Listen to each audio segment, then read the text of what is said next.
إن الحمد لله نحمده ونستعينه ونستغفره ونؤمن به ونتوكل عليه ونعوذ بالله من شرور أنفسنا ومن سيئات أعمالنا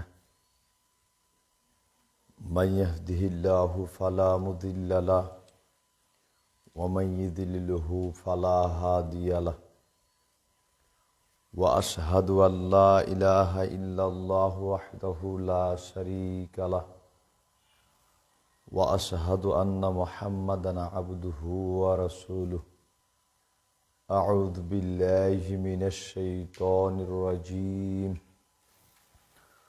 وجيء يومئذ بجهنم يومئذ يتذكر الإنسان وأنى له الذكرى إلى آخره।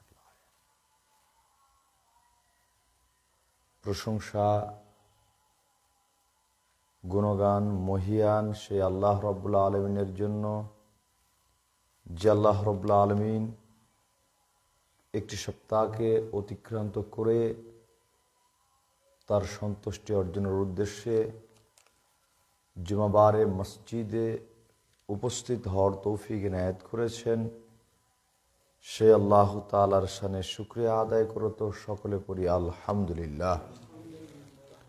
শতকোটি দরুদ ও সালাম বর্ষিত হোক শেষ নবী আখিরি নবী বিশ্ব মানবতার মুক্তির দিশারি জনাবে মুহাম্মদুর রাসূলুল্লাহ সাল্লাল্লাহু আলাইহি ওয়াসাল্লামের প্রতি।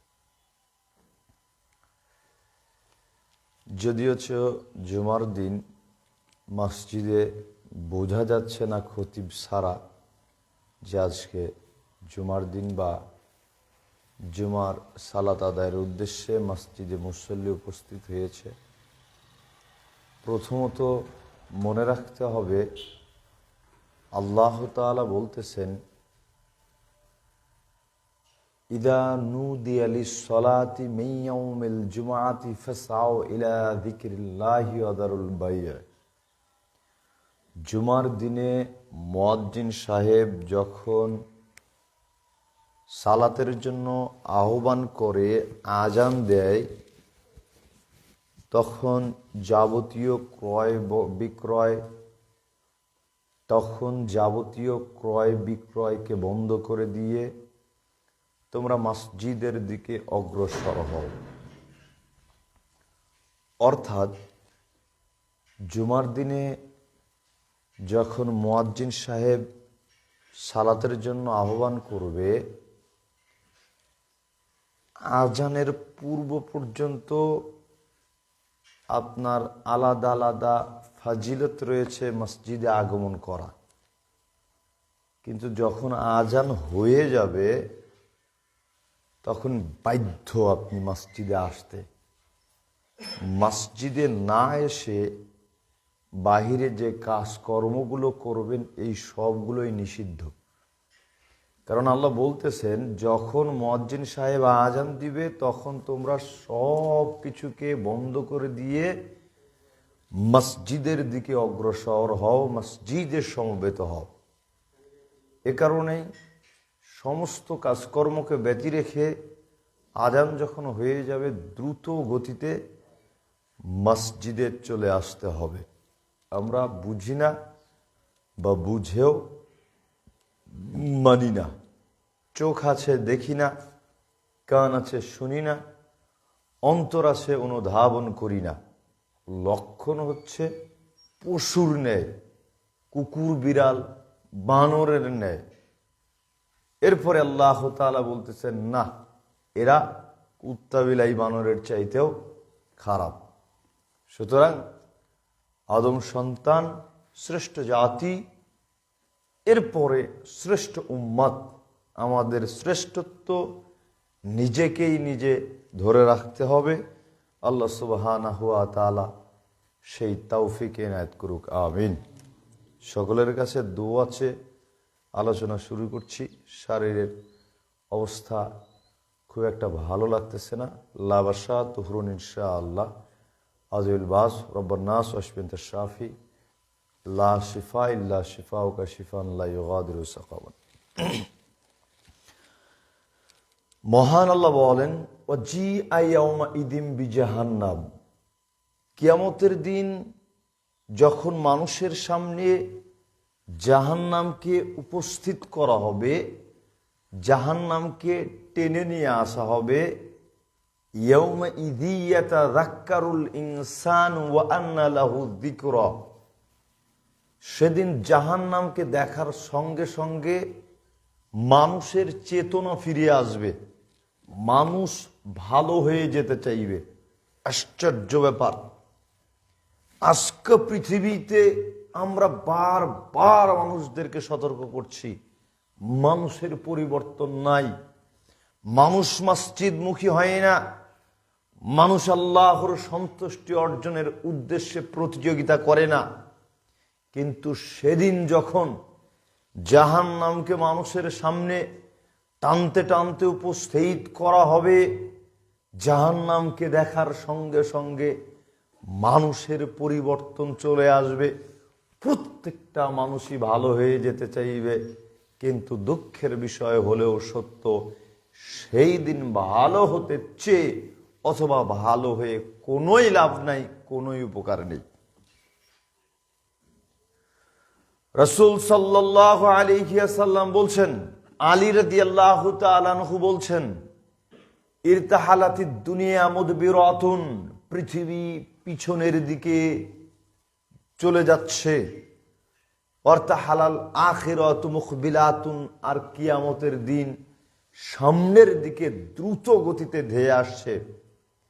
আমার আপনার জীবন থেকে একটা নিঃশ্বাস চলে যাওয়া মানে জীবন থেকে একটা নিঃশ্বাস চলে যাওয়া, কিয়ামত একটা নিঃশ্বাস নিকটবর্তী চলে আসা। এই কারণেই তো তিনি বলতেছেন, পৃথিবী পিছনের দিকে দ্রুত গতিতে চলে যাচ্ছে, আর কিয়ামত সামনের দিকে দ্রুত গতিতে ধেয়ে আসছে। বানু ফাকুনু মিন আনবাইল আখিরা, তোমরা পৃথিবীর প্রত্যেকটা মানুষই এই দুইটা জায়গাতেই সফলতা অর্জন করতে চাও, দুনিয়া এবং আখিরাতে উভয়টা জায়গাতেই সফলতা অর্জন করতে চাও। ওয়ালা তাকুনু মিন আনবাইদ দুনিয়া, সাবধান সাবধান, তোমাদের কেউ যেন পৃথিবীতে সফলতা অর্জনকারী না হয়, কেউ যেন পৃথিবীর সফলতা, কেউ যেন পৃথিবীর সন্তান না হয়। ফাইনাল ইয়াউমা আমালুন ওয়ালা হিসাবুন, আজকে পৃথিবীতে আমল রয়েছে, কর্ম রয়েছে, তোমাদের কোনো হিসাব নেই। আজকে আপনি ভালো আমলও করতে পারেন, খারাপ আমলও করতে পারেন। আল্লাহ তাআলা আপনার নিকট থেকে আজকে পৃথিবীতে হিসাব গ্রহণ করবেন না, আপনাকে আজকে পৃথিবীতে জবাবদিহি করতে হচ্ছে না।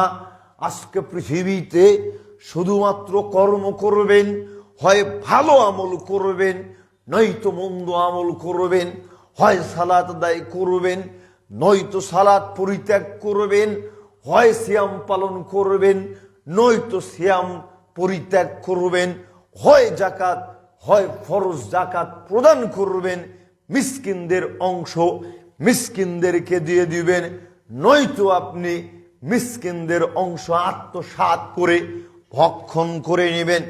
বোঝাতে চাচ্ছি যেটা, সেটা হচ্ছে এই পৃথিবীটা আমল করার জায়গা, কর্ম করার জায়গা। ভালো কর্ম করতে পারেন, খারাপ কর্ম করতে পারেন, যার যার ব্যক্তিগত ব্যাপার। আল্লাহ তাআলা এই পৃথিবীতে থাকাকালীন সময়ে আমার আপনার কর্মের হিসাব নেবেন না, আমাকে আপনাকে জবাবদিহি করতে হচ্ছে না। ফাইনাল ইয়াউমা আমালুন ওয়ালা হিসাবুন ওয়া গাদা হিসাবুন ওয়ালা আমাল, কিন্তু কিয়ামতের দিন হিসাব থাকবে, কোনো আমল থাকবে না। কিয়ামতের দিন হিসাব দিতে হবে, আপনাকে আমাকে ফলাফল জানানো হবে, আমি জান্নাতি নাকি জাহান্নামী, আমি জান্নাতি নাকি জাহান্নামী। সেই দিন নিজের ভুল শুধরানোর কোনো পরিবেশ থাকবে না, নিজের আমলনামা ভারী করার কোনো পরিবেশ থাকবে না, নিজের পাপকে কমানোর কোনো পরিবেশ থাকবে না, আমল নামা কমানো বাড়ানোর পরিবেশ একমাত্র পৃথিবীতেই। এই কারণেই তো তিনি বলতেছেন, পৃথিবীর সম্পদ, পৃথিবীর সন্তান কেউ হইও না, বরং পরকালীন জীবনে সফলতা অর্জনকারী হয়ে যাও। আজকে পৃথিবীতে কর্ম রয়েছে, হিসাব নেই, কিয়ামতের দিন হিসাব থাকবে, কোনো আমল থাকবে না। কিয়ামতের দিনে হিসাব থাকবে, কোনো আমল থাকবে না। যদি তাই হয় তবে যেই আয়াতটি দিয়ে আলোচনা শুরু করছিলাম, জাহান্নামকে সেই দিন দেখার সঙ্গে সঙ্গে মানুষের চেতনা ফিরে আসবে, কিন্তু কোনোই লাভ হবে না। সেই দিন চেতনা ফিরে এসে 5 পয়সা মূল্য আসবে না। চেতনাকে ফিরিয়ে নিয়ে আসতে হবে এই পৃথিবীর মুখে। নিজের ঈমানকে, আমলকে মজবুত করতে হবে এই পৃথিবীর বুকে। আনাস ইবনে মালিক রাদিয়াল্লাহু তাআলা আনহু বলেন, রাসূল সাল্লাল্লাহু আলাইহি ওয়াসাল্লাম বলেছেন, মান সাআলাল জান্নাতা সালাসা মাররাতিন, যে ব্যক্তি দিনের মধ্যে 3 বার আল্লাহ তাআলার নিকটে জান্নাত চায়, যে ব্যক্তি দিনের মধ্যে 3 বার আল্লাহ তাআলার নিকটে জান্নাত প্রার্থনা করবে, ক্বালাতিল জান্নাহ, তার জন্য জান্নাত নিজের থেকেই বলবে, আল্লাহুম্মা আদখিলহুল জান্নাহ, প্রতিপালক তোমার এই বান্দা আমি জান্নাতকে চায়, সুতরাং তুমি একে আমি জান্নাতের মধ্যে প্রবেশ করাও। সকলেই অন্তর করে বলি সুবহানাল্লাহ। কত বড় ফজিলতপূর্ণ আমল! আল্লাহর নবী বললেন, যে ব্যক্তি দিনের মধ্যে 3 বার আল্লাহ তাআলার নিকটে জান্নাত চাইবে, জান্নাত এত সম্মানী জায়গা, এত মর্যাদাপূর্ণ জায়গা যে এর পরেও সেই জান্নাত আমার আপনার জন্য আল্লাহ তাআলার নিকটে বারবার প্রার্থনা করে বলবে, প্রতিপালক এই ব্যক্তি জান্নাত চায়, সুতরাং একে তুমি জান্নাতে প্রবেশ করাও। এ কারণে আমাদেরকে প্রতিনিয়ত এই আমলটা করা দরকার। প্রতিনিয়ত আমাকে আপনাকে দিনে 3 বার আল্লাহ তাআলার নিকটে জান্নাত প্রার্থনা করা, আল্লাহুম্মা ইন্নী আসআলুকাল জান্নাতাল ফিরদাউস, এভাবে প্রার্থনা করা। এরপরে আল্লাহর নবী বলতেছেন, ওমান ইস্তাজারা মিনান নারি সালাসা মাররাতিন, যে ব্যক্তি দিনে 3 বার আল্লাহ তাআলার নিকট থেকে জাহান্নাম হতে পরিত্রাণ চাইবে, ক্বালাতিন নার, জাহান্নাম তার জন্য নিজের থেকেই বলবে। বুঝিয়েন কিন্তু বিশাল জাহান্নাম, কত কঠিন জাহান্নাম, কত ভয়ঙ্কর জাহান্নাম বলে বোঝানো সম্ভব নয়। আদম চোখে, আদম মুখে এটা বলে মানুষকে বোঝানো সম্ভব নয়, তবে কিছুটা ধারণা দেয়া যেতে পারে যে জাহান্নাম কত কঠিন জায়গা, জাহান্নাম কত ভয়ঙ্কর জায়গা।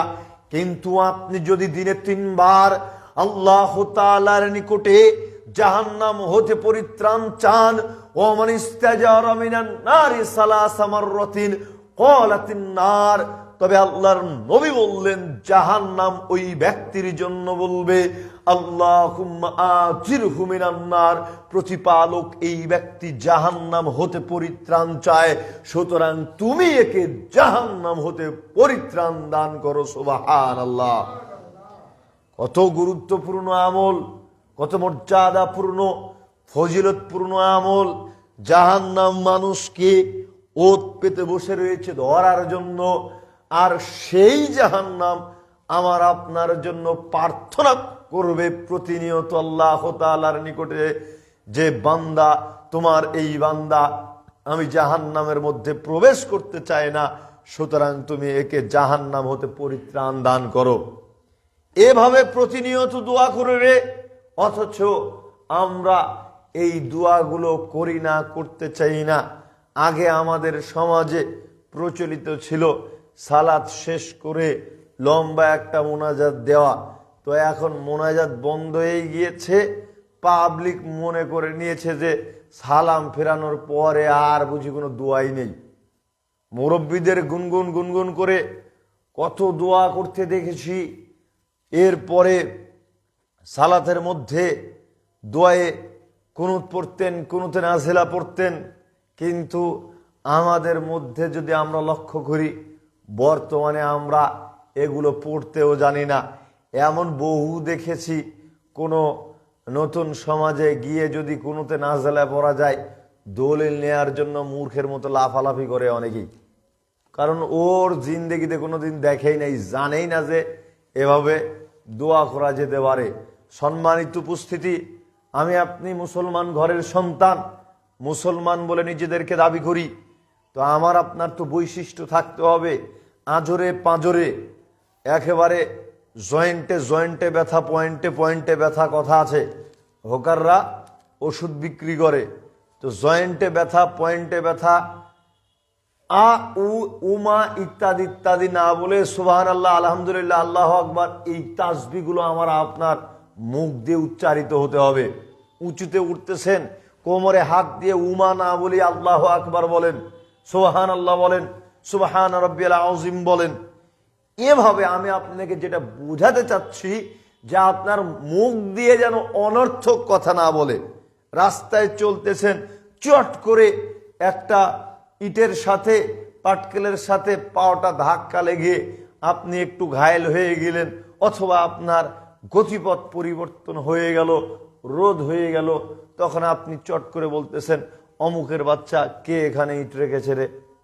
কি লাভ রে ভাই? কোনো লাভ নাই, ক্ষতি ছাড়া কোনো উপকার নেই। আপনি যদি চট করে সেখানে বলতেন লা ইলাহা ইল্লাল্লাহ ইন্না লিল্লাহি ওয়া ইন্না ইলাইহি রাজিউন, আর কিছু না হোক যে দোয়াটি পাঠ করতেন, এই দোয়ার বদৌলতে প্রত্যেকটা হরফের বদৌলতে 10টা করে নেকি লিপিবদ্ধ করা হতো আপনার আমলনামায়। সুবহানাল্লাহ। তাহলে আমরা চেষ্টা করব ইনশাআল্লাহ আমাদের আমলগুলো মজবুত করার, আমলগুলো যেন প্রতিনিয়ত হয়, এভাবে আমরা জীবনযাপন করার চেষ্টা করব। আবু হুরায়রা রাদিয়াল্লাহু তাআলা আনহু বলেন, রাসূল সাল্লাল্লাহু আলাইহি ওয়াসাল্লাম বলেছেন, ইস্তাকাতিন নারু ইলা রাব্বিহা, জাহান্নাম আল্লাহ তাআলার নিকটে অভিযোগ করলো, ওয়াকালাত আকালা বাদি বাদান, জাহান্নাম বলল প্রতিপালক আমার এক অংশ আর এক অংশকে খেয়ে ফেলছে। ফাজআলা লাহা নাফসাইনি, নাফসান ফিশ শিতাই ওয়া নাফসান ফিশ সাইফি ফাসামুম ওয়া নাফসান ফিশ সাইফি। আল্লাহর নবী বললেন, তখন আল্লাহ তাআলা জাহান্নামকে 2টা নিঃশ্বাস নেয়ার অনুমতি প্রদান করলেন। জাহান্নাম অভিযোগ করলো প্রতিপালক আমার উত্তাপের কারণে আমার এক অংশ আর এক অংশকে খেয়ে ফেলতেছে। তখন আল্লাহ তাআলা জাহান্নামকে 2টা নিঃশ্বাস নেয়ার অনুমতি প্রদান করলেন। ফাম্মা নাফসুহা ফিশ শিতাই ফাজামহারিরুন ওয়া আম্মা নাফসুহা ফিশ সাইফি ফাসামুম। বিশাল জাহান্নাম কোথায় আছে কোনো মানুষ জানে না, কত দূরে আছে কোনো মানুষ জানে না। আমরা মনে করি যখন ইমাম সাহেবেরা, খতিব সাহেবেরা জাহান্নামের আলোচনা করে, বুঝি আশারা একেবারে আশারিয়া গল্প বলে, মানুষের মুখরোচক গল্প বলে, আস্তাগফিরুল্লাহ আস্তাগফিরুল্লাহ।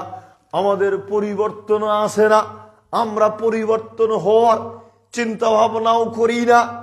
অথচ এই জাহান্নাম কোথায় আছে, কত দূরে আছে কোনো মানুষ জানে না, কোনো মানুষ জানে না। এরপরেও এই জাহান্নামের প্রভাব পৃথিবীতে প্রতিনিয়ত পড়ছে, পৃথিবীতে প্রতিনিয়ত জাহান্নামের প্রভাব পড়ে। আমাদের পরিবর্তন আসে না, আমাদের পরিবর্তন আসে না। আল্লাহর নবী বললেন, ফাম্মা নাফসুহা ফিশ শিতাই ফাজামহারিরুন, জাহান্নামের একটা নিঃশ্বাস হচ্ছে শৈত্য প্রবাহ, জাহান্নামের একটা নিঃশ্বাস হচ্ছে শীতকালীন সময়ে শৈত্য প্রবাহ। যে শীতকালীন সময়ে সত্য প্রবাহ আমরা দেখতে পাই আল্লাহর নবী বললেন এটা জাহান্নামের নিঃশ্বাসের ফল। আফসোস আফসোস, আমরা এই শৈত্য প্রবাহ থেকে বাঁচার জন্য কত রকমের পদক্ষেপ গ্রহণ করি। আমরা লেপতুষক কম্বল ব্যবহার করি, মোটা মোটা কাপড় পরিধান করি। দরিদ্র মানুষ যে যারা, তারাও একেবারে সেকেন্ড হ্যান্ড কাপড় পরিধান করে নিজেদের শীতকে নিবারণ করি। কিন্তু দুঃখের বিষয় হলেও সত্য, আমরা তো শৈত্য প্রবাহ থেকে বাঁচার জন্য আপ্রাণ চেষ্টা করেছি।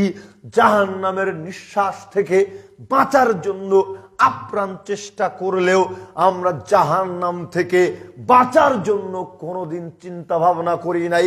আমরা জাহান্নাম থেকে বাঁচার জন্য কোনোদিন চেষ্টা করি নাই।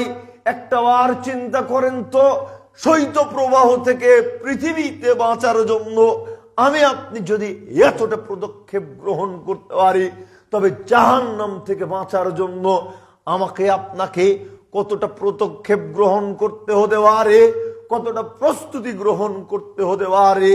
এরপরে আল্লাহর নবী বললেন, আর গ্রীষ্মকালে উত্তপ্ত লু হাওয়া, গরম হাওয়া প্রবাহিত হওয়াটাই হচ্ছে জাহান্নামের নিঃশ্বাস। শীতকালে শৈত্য প্রবাহ, গ্রীষ্মকালে উত্তপ্ত লু হাওয়া, এই দুইটাই জাহান্নামের নিঃশ্বাসের কারণ হয়ে থাকে, জাহান্নামের নিঃশ্বাসের কারণ হয়ে থাকে। এরপরেও আমাদের পরিবর্তন আসে না, যেটা পূর্বেই আলোচনা থেকে শুরু করেছি, যে আজকে আমাদের পরিবর্তন না আসলেও কিয়ামতের দিন ঠিকই পরিবর্তন আসবে।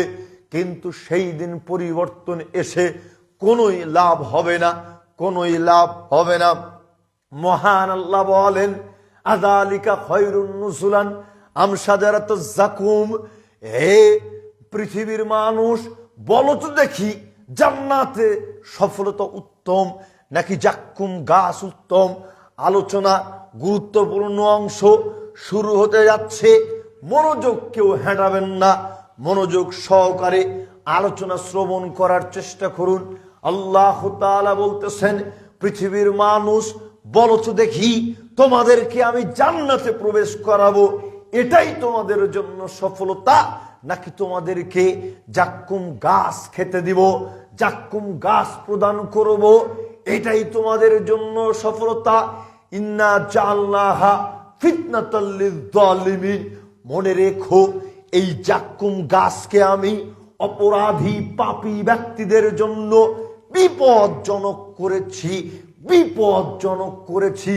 হায় হায় হায়, আপনাকে আমি কি করে বুঝাই এই জাক্কুম গাছ মানুষের জন্য কেমন বিপজ্জনক, কেমন বিপজ্জনক। আমরা তো দেখেছি ওষুধের গায়ে ছোট ছোট করে লেখা থাকে শিশুদের জন্য বিপজ্জনক, অথবা বিষের কৌটোতে লেখা থাকে বিষ বিপজ্জনক। মানুষ তার জন্য সতর্ক থাকে।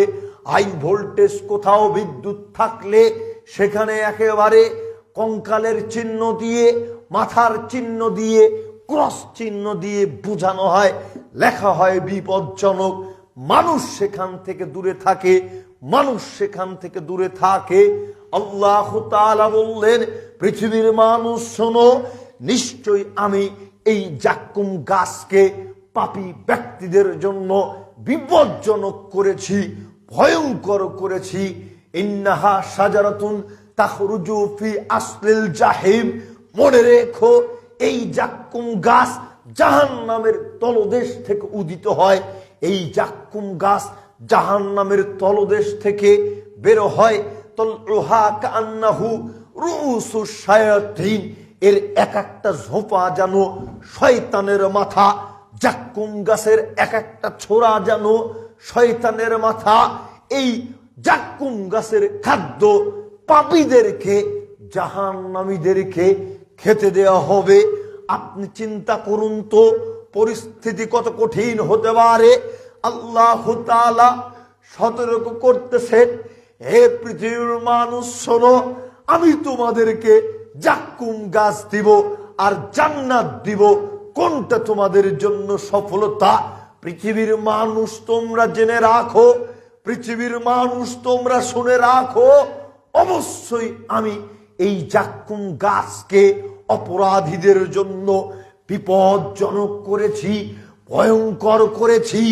এই জাক্কুম গাছ জাহান্নাম থেকে সৃষ্টি হয়, জাহান্নাম থেকে উদিত হয়। এই জাক্কুম গাছ এক একটা ছোরা যেন শয়তানের মাথা। এই জাক্কুম গাছ অপরাধী পাপিষ্ট জাহান্নামী ব্যক্তিদেরকে খেতে দেওয়া হবে। অপরাধী ব্যক্তিরা এই জাক্কুম গাছের খাদ্য খেয়ে তাদের পেটটাকেই পরিপূর্ণ করে ফেলবে। সুম্মা ইন্না লাহুম লাশাওবাম মিন হামিম, অতঃপর টকবক করে ফুটতে থাকা ফুটন্ত গরম পানি তাদেরকে পান করতে দেয়া হবে। হায় হায় হায়, এটা কি ভয়ঙ্কর কথা! জাক্কুম গাছের খাদ্য পাপীদেরকে খেতে দেওয়া হবে, অতঃপর টকবক করে ফুটতে থাকা ফুটন্ত গরম পানি একজন মানুষকে খেতে দেয়া হবে। আদম সন্তান এই শরীর নিয়ে কি করে টকবক করে ফুটতে থাকা ফুটন্ত গরম পানি পান করবে? আপনি বুঝতে পারেন নাই এই ফুটন্ত গরম পানি কতটা উত্তাপপূর্ণ হবে, কতটা ভয়ঙ্কর হবে। আপনি বুঝতে পারেন নাই। আল্লাহর নবী বলতেছেন, নারুকুম জুজউন মিন সাবঈনা জুজআন মিন নারি জাহান্নাম। সঙ্গে সাথী শুনে রাখো, তোমরা পৃথিবীর বুকে যেই আগুন ব্যবহার করো, তোমরা পৃথিবীতে যেই আগুন ব্যবহার করো, এই আগুনের চাইতেও জাহান্নামের আগুনের তাপমাত্রা আরো 69 গুণ বৃদ্ধি করে দেয়া হবে। পৃথিবীতে যেই আগুন ব্যবহৃত হয়, যত ভয়ঙ্কর আগুন ব্যবহৃত হোক না কেন তাতে যায় আসে না। আমরা দেখছিলাম আমেরিকাতে লস অ্যাঞ্জেলেসে আপনার দাবানলে শত শত মাইল জায়গা পুড়ে সরকার হয়ে গেল। কত ভয়ঙ্কর আগুন, কত কঠিন আগুন। আমাদের দেশ ছোট্ট একটা দেশ, এই দেশটাতেই অনেক কলকারখানা রয়েছে। কলকারখানা পরিচালনা করতে গিয়ে সেখানে আগুন প্রজ্বলিত করতে হয়। এই আগুনগুলো যখন অফিসিয়াল ব্যক্তিদের নিয়ন্ত্রণে বাইরে চলে যায়, তখন দেখা যায় হঠাৎই অনেক মানুষ মৃত্যুবরণ করে। তাজরিন বিভিন্ন গার্মেন্টস ফ্যাক্টরিগুলোতে আমরা দেখেছি আগুন নিয়ন্ত্রণের বাহিরে গেলে অসংখ্য মানুষ মারা গিয়েছে। আমি আপনাকে বোঝাতে চাচ্ছি আগুনের তাপমাত্রা কত বেশি, আগুন কত ভয়ঙ্কর। আমরা যেই খাদ্য খেয়ে থাকি 100 ডিগ্রি তাপমাত্রায় হিট দিয়ে, 90 ডিগ্রি তাপমাত্রায় হিট দিয়ে আমরা যে চা ভক্ষণ করে থাকি, একটাবার চিন্তা করেন তো, এই চা খেতে গেলে আমাদেরকে 5 থেকে 10 মিনিট সময় বের করতে হয়। একবার চায়ে ফুঁক দেই, একবার চায়ে চুমুক দেই। আপনাকে আমি বুঝাতে চাচ্ছি, 1 কাপ চা খেতে যদি আমার আপনার 5 মিনিট সময় লাগে, তবে চিন্তা করুন এই আগুনের তাপমাত্রা কত বেশি। এই পৃথিবীর আগুনের তাপমাত্রা যদি এত বেশি হয়, তবে একটাবার চিন্তা করুন জাহান্নামের আগুনের তাপমাত্রা কত বেশি। এই 70 গুণ তাপমাত্রার আগুন দিয়ে পানি হিট করে টকবক করে ফুটন্ত পানি আমাকে আপনাকে যদি পান করতে দেওয়া হয়, তখন আমার আপনার পরিস্থিতি কি হবে? মহান আল্লাহ বলেন, ওয়াসুকু মাআন হামিমান ফাকাত্তা আমআহুম। সেই দিন যখন জাহান্নামীদেরকে টকবক করে ফুটতে থাকা ফুটন্ত গরম পানি পান করতে দেয়া হবে, জাহান্নামীরা যখন এই টকবক করে ফুটতে থাকা ফুটন্ত গরম পানি পান করবে, সেদিন তাদের পেটের মধ্যকার যা কিছু রয়েছে সব কিছু ছিন্ন বিচ্ছিন্ন হয়ে যাবে। আপনি কি বুঝতে পারেন ব্যাপারটা কত কঠিন? একজন মানুষকে যখন টকবক করে ফুটতে থাকা ফুটন্ত গরম পানি পান করতে দেয়া হবে। মানুষের হৃৎপিণ্ড, হাড়, কলিজা, ফ্যাপসা যা কিছু রয়েছে সব কিছু গলে পচে ছিন্ন বিচ্ছিন্ন হয়ে বের হয়ে চলে আসবে। আল্লাহর নবী অন্য এক বিবরণীতে বলতেছেন, قال الحميم لا يصب على رؤوسهم فينفذ الحميم حتى يخلص إلى ما في جوفه فيسلك ما في جوفه।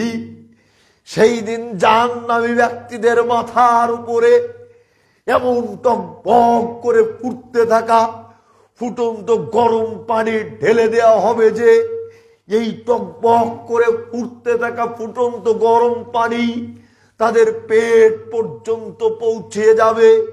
পেট পর্যন্ত পৌঁছিয়ে যাওয়ার পরে এদের পেটের মধ্যকার যা কিছু রয়েছে সব কিছু গলে পচে বের হয়ে চলে আসবে। হাত্তা ইয়ামরুকা মিন কদামাইহি ওয়া হুয়া আস-সাহরু সুম্মা ইউআদু কামা কানা। অথবা এদের দুই পায়ের মাঝখান দিয়ে টস টস করে গলে পচে সব কিছু বের হয়ে যাবে। ব্যক্তি পুনরায় ঠিক হয়ে যাবে, আবার নতুন করে শাস্তি দেয়া হবে। বারবার সে গলে পচে তার শরীর ছিন্ন বিচ্ছিন্ন হয়ে যাবে।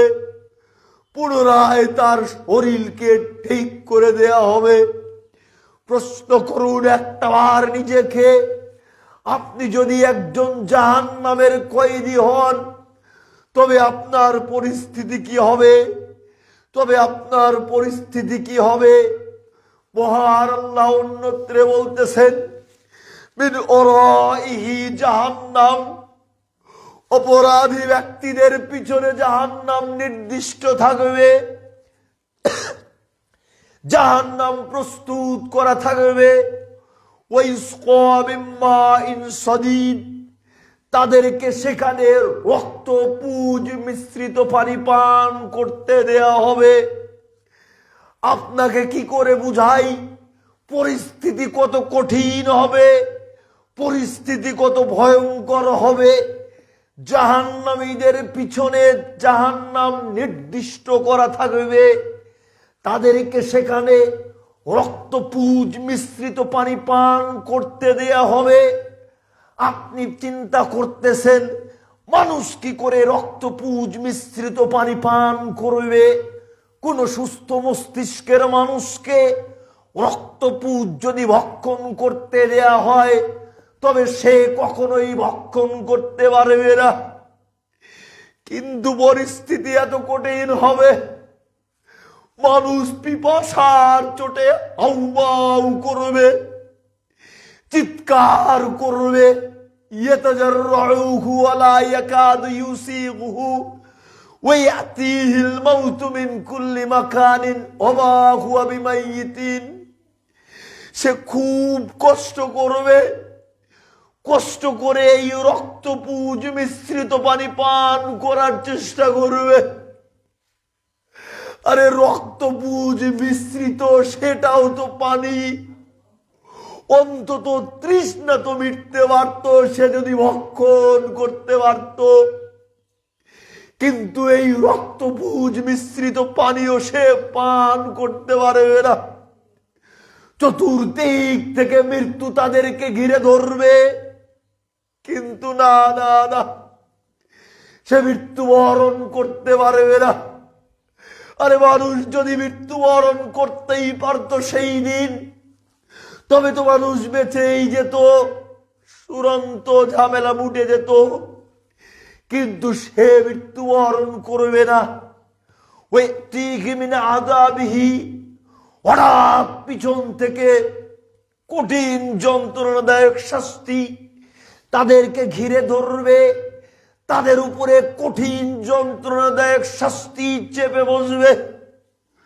মহান আল্লাহ বলেন, লা ইয়ামুতু ফিহা ওয়া লা ইয়াহইয়া। জাহান্নামীরা সেখানে জীবিতও থাকতে পারবে না, আবার মৃত্যুও বরণ করতে পারবে না। কেমন পরিবেশ! মানুষ মৃত্যুবরণ করতে চাইলেও মৃত্যুবরণ করতে পারবে না, আবার সুখ শান্তিতে থাকতে চাইলেও সুখ শান্তিতে থাকতে পারবে না। আপনাকে আমি বুঝাই কেমন করে? এই জাহান্নাম কত কঠিন জায়গা, কত ভয়ঙ্কর জায়গা। মহান আল্লাহ অন্যত্রে বলতেছেন, ওয়ানাদা ইয়া মালিক লিয়াকযা আলাইনা রাব্বুকা।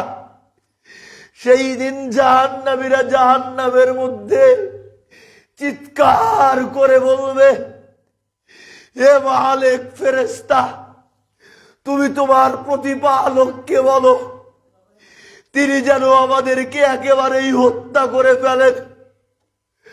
মানুষ কোনদিন আল্লাহ তাআলার নিকটে মৃত্যু কামনা করে না, কিন্তু সেই দিন তারা বারবার বলবে, হে মালিক, ফেরেশতা, তুমি তোমার প্রতিপালককে বলো তিনি যেন আমাদেরকে একেবারেই হত্যা করে ফেলে, একেবারেই পৃথিবী থেকে একেবারেই আমাদেরকে নিঃশেষ করে ফেলে। ক্বালা ইন্নাকুম মাকিসুন। মালিক ফেরেশতা নির্মম ভাবে ভয়ঙ্কর উত্তর প্রদান করবে, না না না, তোমাদের মৃত্যু নেই, তোমরা এখানে চিরস্থায়ী হবে।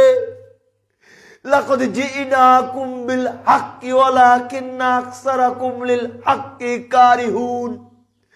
আল্লাহ তাআলা বলবেন, আমরা তোমাদের নিকটে সত্য প্রেরণ করেছিলাম, কিন্তু তোমাদের অধিকাংশই তো সত্য থেকে মুখকে ফিরিয়ে নিয়েছিলে। আমরা তোমাদের জীবনকে পরিচালিত করার জন্য কুরআন মাজিদ দিয়েছিলাম, নবী মুহাম্মদ সাল্লাল্লাহু আলাইহি ওয়াসাল্লামকে প্রেরণ করেছিলাম। এরপরেও কেন তোমরা ব্যক্তির পিছনে ছুটতে গেলে? এরপরেও কেন তোমরা গণতন্ত্রের নামে কুফরি মতবাদকে প্রতিষ্ঠিত করার জন্য নিজের জীবনকে ব্যয় করতে গেলে? একমাত্র আল্লাহ প্রদত্ত মনোনীত ধর্ম, মনোনীত ইসলামী জীবন ব্যবস্থা যেটা আমি তোমাদের জন্য দিয়েছিলাম, এটাকে পরিত্যাগ করে মানব রচিত আইনে তোমরা কেন জীবনকে পরিচালিত করতে গেলে? তোমরা তো এখানে চিরস্থায়ী হবে। একটাবার নিজেকে প্রশ্ন করুন, আমি আপনি যদি চিরস্থায়ী জাহান্নামী হই, জাহান্নামের একজন আসামি হই, তবে আমার পরিস্থিতি কি হবে? তবে আপনার পরিস্থিতি কি হবে? প্রতিপালক দয়াবান, ক্ষমাশীল। আমরা আদম সন্তান, ভুলের ঊর্ধ্বে নয়, লোভ লালসায় পড়ে, শয়তানের ধোঁকায় পড়ে আমরা পাপ কাজে জর্জরিত হয়ে গিয়েছি। আল্লাহ, তুমি যদি আমাদেরকে ক্ষমা না করো, পরকালীন জীবনে আমাদের বাঁচার কোনো পরিস্থিতি নেই। আমরা এই আদম সন্তান হিসেবে কোনোভাবেই তোমার দেয়া শাস্তি ভোগ করতে পারবো না, সেই ক্ষমতা আমরা রাখি না। আল্লাহ, তোমার নিকটে জীবনের সমস্ত অপরাধকে স্বীকার করে নিয়ে তোমার নিকটে ক্ষমা প্রার্থনা করছি। তুমি আমাদের জীবনের সমস্ত অপরাধগুলিকে মাফ করে দাও, আমিন। আল্লাহ, তুমি বড় দয়াবান, তুমি বড় ক্ষমাশীল, তুমি আমাদেরকে ক্ষমা করে দাও, আমিন। যদি সেই দিন আমরা ক্ষমার দরজা না পাই, তবে কি হবে? তবে কি হবে? একটু চিন্তা করা দরকার, একটু চিন্তা করা দরকার। বর্তমান দেশের প্রেক্ষাপট অনুযায়ী যদি দেখা যায়, মানুষের রক্তের 5 পয়সা মূল্য নেই, মানুষের রক্তের 5 পয়সা মূল্য নেই। এক ভাই আর এক ভাইকে গালিগালাজ করতেও কুণ্ঠাবোধ করছে না, আঘাত করতেও কুণ্ঠাবোধ করছে না, রক্ত প্রবাহিত করতেও চিন্তা ভাবনা করতেছে না, হত্যা করতে পর্যন্ত চিন্তা ভাবনা করছে না। অথচ দুইজনই মুসলমান হয়ে এক ভাই আর এক ভাইকে আঘাত করে কি করে? আপনি এক দল করতেছেন, আপনার ভাই আর এক দল করতেছেন, আপনারা দুইজনের পিছনে লেগে রয়েছেন। ব্যাকল মুসলমানের নামের কলঙ্ক ছাড়া আপনি কিছুই হতে পারেন না। যে আপনার বিরোধী, আপনিও মুসলমান, সেও মুসলমান। হাদিস কি জানা আছে? আল্লাহর নবী বললেন, সেই সময় না আসা পর্যন্ত কিয়ামত সংঘটিত হবে না যেই সময় হত্যাকারী জানবে না সে কি কারণে হত্যা করলো, নিহত ব্যক্তিও জানতে পারবে না তাকে কি কারণে হত্যা করা হলো। ইদাল তাকাল মুসলিমান বিসাইফাইহিমা ফাল কাতিলু ওয়াল মাকতুলু ফিন্নার, যখন দুইজন মুসলমান মারামারিতে লিপ্ত হয়, আপোষে দ্বন্দ্বে মারামারিতে লিপ্ত হয়, দুইজনই জাহান্নামী। আল্লাহর নবী বললেন, যে ব্যক্তি হত্যা করলো সেও জাহান্নামী, যে নিহত হয়েছে সেও জাহান্নামী। লেন পুরস্কার, গণতন্ত্রের ফজিলত, গণতন্ত্রের ফলাফল। আপনি মারামারিতে লিপ্ত হলেন, আস্তাগফিরুল্লাহ ওয়া আতুবু ইলাইহি। আরে বিরাট ব্যাপার। গণতন্ত্রের মধ্যে ঢোকা তো বহু পরের হিসাব। মানে জাহান্নামে যাওয়ার জন্য বহু পাপের প্রয়োজন নেই, একটা পাপ থাকলেই আমলনামে আপনি জাহান্নামী। গীবাত যদি থাকে জাহান্নামী। আল্লাহর নবী বললেন, লা ইয়াদখুলুল জান্নাতা কাত্তাত, চগলখোর ব্যক্তি জান্নাতে যাবে না। একটা দেখালাম। তো গণতন্ত্রের সাথে যারা সম্পৃক্ত, প্রথম হাতিয়ার হচ্ছে বিরোধী দলকে গীবাত করে পচিয়ে একেবারে ডাস্টবিনের মধ্যে ফেলে দিতে হবে। এরপরে শিরক আছে, যদি শিরক করেন আমলনামা শেষ, একেবারে ক্ষমতার উৎস পাবলিককে বানিয়ে দিয়েছেন। বহু পাপ আছে।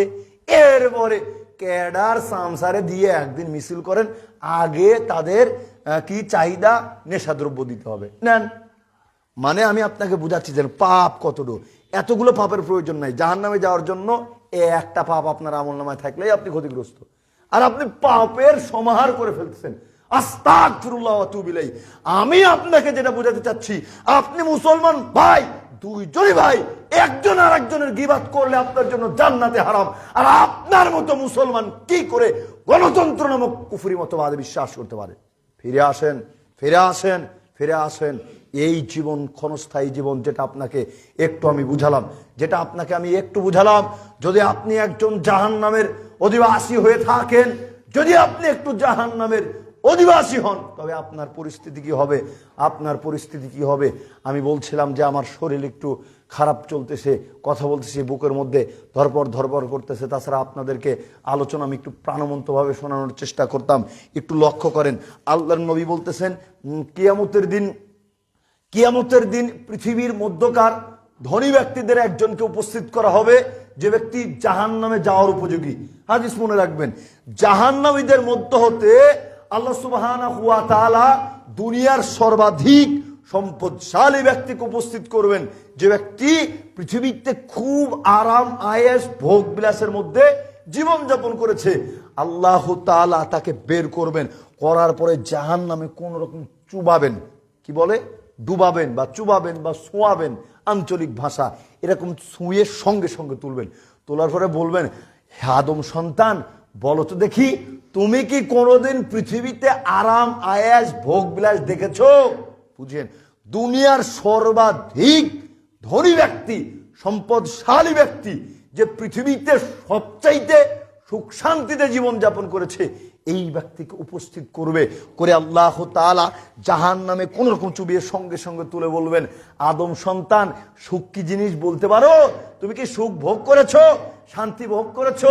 আল্লাহি বলবে, প্রতিভা আলোক, তোমার সম্মানের কসম, তোমার মর্যাদার কসম, সুখ কি জিনিস কোনোদিন দেখি নাই, শান্তি কি জিনিস কোনোদিন দেখি নাই, ভোগ বিলাস কি জিনিস কোনোদিন দেখি নাই। এর নাম জাহান্নাম। জাহান্নাম কত কঠিন জায়গা, জাহান্নাম কত ভয়াবহ জায়গা। পক্ষান্তরে আল্লাহর নবী বলতেছেন, দুনিয়ার সর্বাধিক দরিদ্র ব্যক্তি জান্নাতে যাওয়ার উপযোগী এমন একজন ব্যক্তিকে আল্লাহ তাআলা কিয়ামতের দিন উপস্থিত করবে, যেই ব্যক্তি পৃথিবীতে খুব কষ্টে জীবনযাপন করেছে, দারিদ্রতার মধ্যে জীবনযাপন করেছে, মিসকিন হয়ে জীবনযাপন করেছে। আল্লাহ তাআলা একে উপস্থিত করে জান্নাতের মধ্যে ঢুকিয়ে সঙ্গে সঙ্গে বের করে নিয়ে আসবেন।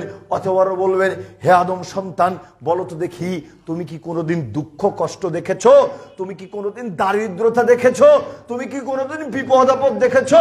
সঙ্গে সঙ্গে বলে উঠবে, তোমার সম্মানের কসম, তোমার মর্যাদার কসম, জিন্দেগিতেও কষ্ট কি জিনিস আমি জানি না, আমি কোনোদিন কষ্ট ভোগ করি নাই, আমি কোনোদিন দারিদ্রতা দেখি নাই। একটু জান্নাতে প্রবেশ করার সঙ্গে সঙ্গে মানুষ পৃথিবীর যত কষ্ট রয়েছে সমস্ত কষ্টই ভুলে যাবে। এর নাম জাহান্নাম অন্তর, এর নাম জান্নাত অন্তর। খুলে বলি সুবহানাল্লাহ। আপনি এই জান্নাতে পরিত্যাগ করে দুনিয়ার জান্নাতকে গ্রহণ করতে চাচ্ছেন? দুনিয়ার সুখ শান্তি গ্রহণ করার জন্য যদি পাগল হন, নিশ্চিত জাহান্নামী। হাদিস মনে নাই? পৃথিবীটা মুমিনদের জন্য কি বলেন তো? পৃথিবীটা মুমিনদের জন্য, আর মুনাফিকদের জন্য, কাফেরদের জন্য কি? জান্নাত। পৃথিবী আপনার নিকটে যদি জান্নাত মনে হয়, নিশ্চিত আপনি জাহান্নামী। আর পৃথিবীটা যখন আপনার নিকটে, পৃথিবীটা আপনার নিকটে যখন জাহান্নামী মনে হবে, তখন আপনি নিশ্চিত আশা করে যেতে পারে যে আপনি জান্নাতে যেতে পারেন, আপনি জান্নাতে যেতে পারেন। আপনাকে আল্লাহ তাআলা নিয়ম কানুন ভাবে, আল্লাহ তাআলা মায়া করে দয়া করে একেবারে সৃষ্টির সেরা জীব হিসেবে পৃথিবীতে প্রেরণ করলেন, আপনি সেই আল্লাহ সুবহানাহু ওয়া তাআলাকে ভুলে যান কি করে? ভুলে যান কি করে? ভুলে গেলে চলবে না। শয়তানের তাবেদারি করতেছেন, শয়তানের তাবেদারি করতেছেন। গণতন্ত্র, কুফরি মতবাদ, সব প্রগতির চোতে বিজাতীয় কৃষ্টি কালচার, এগুলো থেকে ফিরে আসতে হবে। বলবেন মোহাম্মদুল ভাই সাহেব শক্ত করে বললেন, গণতন্ত্র বললে একটু কষ্ট হয়, তো গণতন্ত্রের কথা নাই বললাম। দেখেন তো ইবলিশ আপনাকে প্রত্যেকদিন কি করতেছে? ইবলিশ আপনাকে প্রত্যেকদিন কি করতেছে? গণতন্ত্র নিয়ে বললে একটু কষ্ট লাগে তো, ইবলিশ দেখেন প্রত্যেক দিন আপনাকে কি অপমানটাই না করতেছে। আল্লাহর নবী বলতেছেন, মানুষ যখন রাত্রিবেলাতে ঘুমায়, হাদিস আপনাদের জানা আছে, মানুষ যখন রাত্রিবেলাতে ঘুমায়, শয়তান 3টা গিরো দেয়, তার ঘাড়ে কাঁধে 3টা গিরো দেয়। একটা গিরো দেয় আর বলে, বাসাধন, তুই জমিদারের বাচ্চা, এখনো কিন্তু সকাল হয় নাই, ওঠার কাম নেই। যারা ফকিন্নি বিন্নে তারা উঠবে ফজরের আজান যখন হয়, বা ওর মন মতো বলে যে না, এখনো গভীর রাত, ঘুম থেকে ওঠার দরকার নেই, ঘুম থেকে ওঠার দরকার নেই। দ্বিতীয় গিরো দেয়, আবার এরকম তেল মালিশ করে। তৃতীয় গিরা দেয়, আবার তেল মালিশ করে। এভাবে এভাবে সকাল করে দেয়। তো ঘুম থেকে যে জাগ্রত হলো এভাবে, সে কি করলো? শয়তানের গিরা, ইবলিশের গিরা, ইবলিশের তেল মালিশ করা নিয়ে ঘুম থেকে জাগ্রত হয়েছে। তো শয়তানের শক্তি যার উপরে আছে, সে কি ভালো কাজ করতে পারে? এটা আশা করা যায়? এটা বিশ্বাস করা যায়? ইবলিশ আদমকে কি করে বদভস্ত করলো আমরা জানি। শয়তান প্রকাশ্য আপনাকে প্রত্যেক দিন ফজর বেলাতে তেল মালিশ করতে করতে করতে ফজরের সালাতকে মিস করিয়ে দিয়েছে। আপনার উপরে শয়তানের প্রভাব আছে, শয়তানের হাত আছে। আপনি শয়তানের হাত বুলানোর শক্তি নিয়ে ঘুম থেকে জাগ্রত হয়েছেন। বলেন, আপনি পৃথিবীর জঙ্গল ছাড়া আর কিছুই নয়, মুসলমান নামের কলঙ্ক ছাড়া আর কিছুই নয়। বলবেন করবো কি? আল্লাহর নবী বলতেছেন, কেউ যদি উঠে, ওঠার পরে আল্লাহর নাম উচ্চারণ করে, ফাইন যাকারাল্লাহান হাল্লাত উকদাতুন, ফাইন তাযান হাল্লাত উকদাতুন, ফাইন সাল্লান হাল্লাত উকদাতুন। কেউ যদি উঠে আল্লাহর নামকে উচ্চারণ করে, আল্লাহর নামকে উচ্চারণ করে মানে আলহামদুলিল্লাহিল্লাযী আহইয়ানা বা'দা মা আমাতানা ওয়া ইলাইহিন নুশুর। যেগুলো মুরব্বীরা আমার মনে হয় পারবে, যুবকরাও কিছুটা পারতে পারে, আমার মনে হয় ছোটগুলা পারবে না। তো ছোটদের উপরে চাপানো ঠিক না। কি কারণে আমরা বললাম?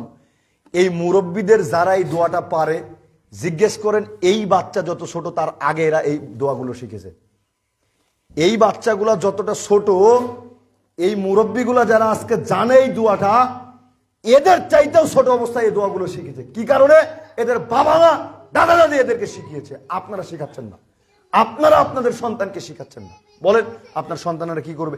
আপনার এই সন্তানেরা যাদেরকে সালাতের তাগিদ দেন না, ইসলামী কাজে উৎসাহিত করেন না, এরা 10 বছর 15 বছর 20 বছর পরে বলবে মসজিদে মাইকে আজান দেওয়ার দরকার নাই, আজান দিলে শব্দ দূষণ হয়, মসজিদে আজান দেওয়ার কি দরকার?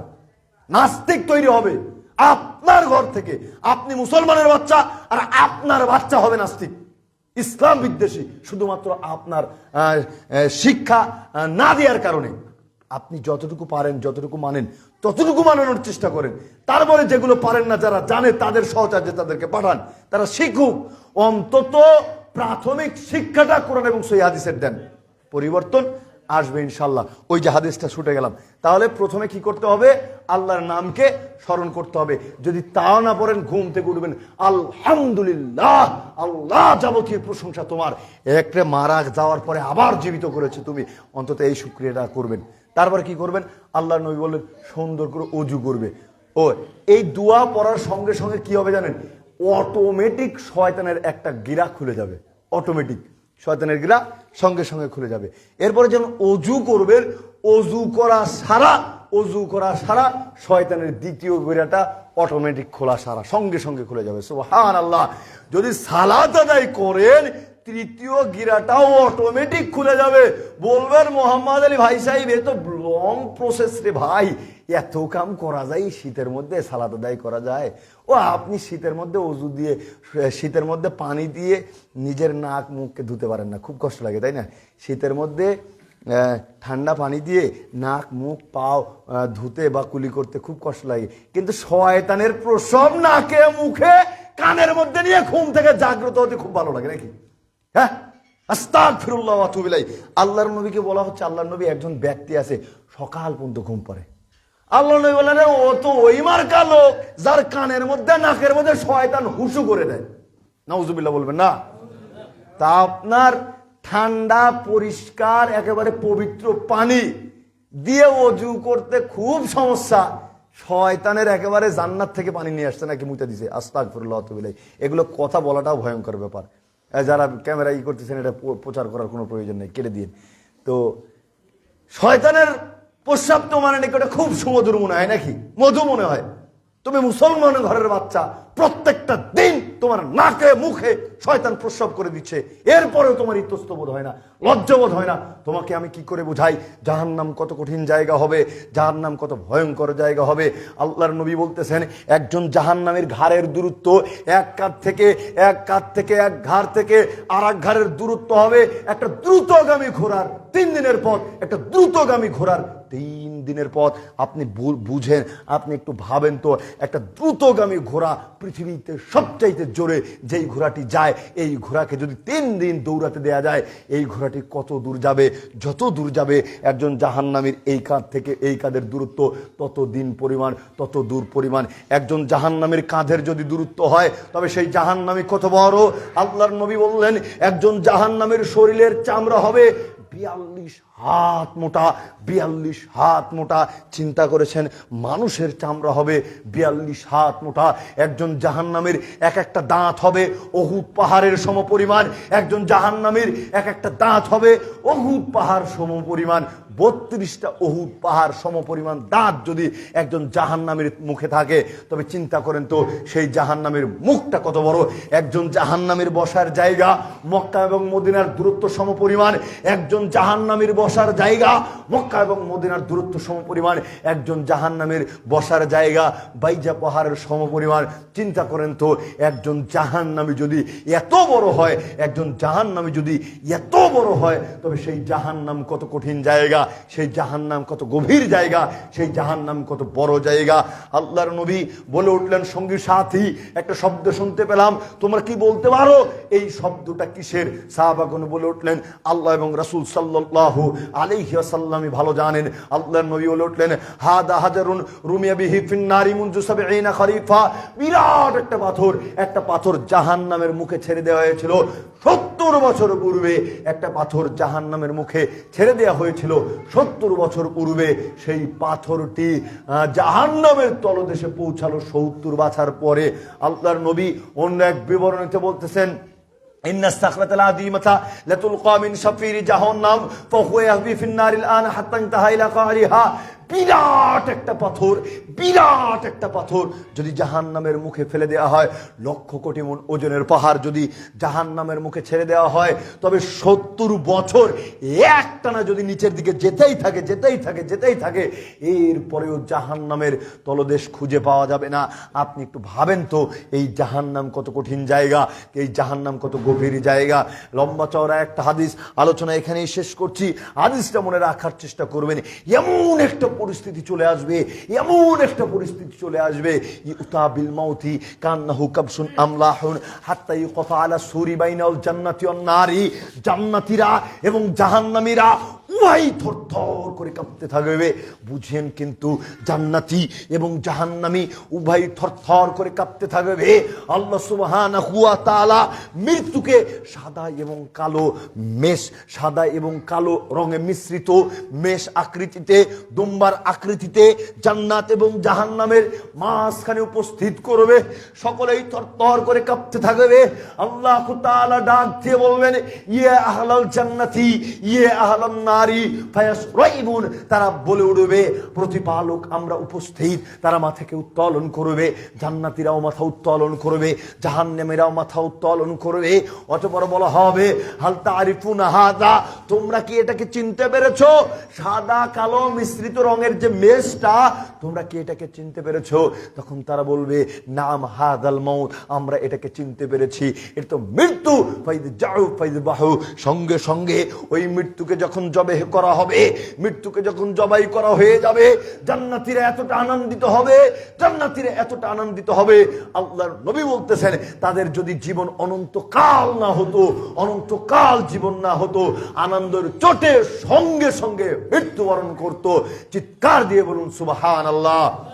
ওয়ালাউলা আন্নাল্লাহ কাযা লিআহলিন নারিল হায়াতা ফিহাল বাকালা মাউতু তারাহা। আর যারা জাহান্নামী, তারা এতটা ব্যথিত হবে, এতটা কষ্ট পাবে, এতটা ব্যথিত হবে, এতটা কষ্ট পাবে, যদি তাদের জীবন অনন্তকাল না হতো, সঙ্গে সঙ্গে তারা কষ্টের চোটে, বেদনার চোটে সেখানেই মৃত্যুবরণ করত। আল্লাহ সুবহানাহু ওয়া তাআলা আমাদেরকে যেন এই জাহান্নাম হতে পরিত্রাণ দান করে। আমিন। ওয়া আখির দাওয়ানা আলহামদুলিল্লাহি রাব্বিল আলামিন। আলহামদুলিল্লাহ ওয়াহদা ওয়াসসালাতু ওয়াসসালামু আলা মান লা নবিয়্যা বা'দা। নির্ধারিত সময় পার করে নিয়েছি, আর 2-1 মিনিট সময় নিচ্ছি। সেটা হচ্ছে, আমি দূর থেকে এসেছি, নাটোর একদম পূর্ব প্রান্ত, সিরাজগঞ্জ, নাটোর এবং পাবনা সীমান্ত এলাকা থেকে, অনেক দূর থেকে, যেই কারণে আবার এক্সট্রা করে কথা বলতেছি। দেখেন, আমরা সকলেই মুসলিম ভাই, মুসলিম ভাই বোন, আপনার সাথে আমার কোনো দ্বন্দ্ব নেই, আপনার সাথে যা আছে দ্বীনি সম্পর্ক। আপনার এখানে আমি কি কারণে এসেছি জানেন? আপনার সাথে আমার অরিজিনালি সম্পর্ক আছে। কি সম্পর্ক? আত্মার জগতের সম্পর্ক, রুহের জগতের সম্পর্ক। রুহের জগতে আমার আপনার সাক্ষাৎ হয়েছে, বিধেয় আমরা আবার এসেছি। কোনো আর্থিক, জমিজাতি, মারামারি, রক্তপাতের কোনো সম্পর্ক নাই। কিন্তু আপনার সাথে যে সম্পর্কটা আছে সম্পূর্ণ দ্বীনি সম্পর্ক, ধার্মিক সম্পর্ক। এই ধার্মিক সম্পর্কের জোরের ভিত্তিতে আমরা আপনাদেরকে বলছি, জুমার দিন অন্ততপক্ষে আজানের পূর্বে আসেন। এই যে কয়েকগুলো ছেলেকে দেখলাম, এই কিছুক্ষণ পূর্বে আসলো। কথা যদি বলি অনেক বলবেন, এদের বাপ মা নাই, এদেরকে বলার কেউ নাই, দুনিয়াত কেউ নাই। যদি কেউ না থাকে, মাঝে মধ্যে আমাদেরকে ডাকিয়েন, মোহাম্মদ আলী ভাই সাহেব, ছেলে আমার কথা শুনতেছেন, একটু শাসন করিয়ে যান, আমরা শাসন করে দিয়ে যাবো। আপনারা না পারলে শাসন আপনাকে করতে হবে। আপনি একটু ভাবেন তো, এই যে কি বলে এটা শালমারা বাজার, আপনার ছেলেকে, আপনার মেয়েকে কেউ যদি আঘাত করে, আপনি কি তাকে ছেড়ে দিবেন?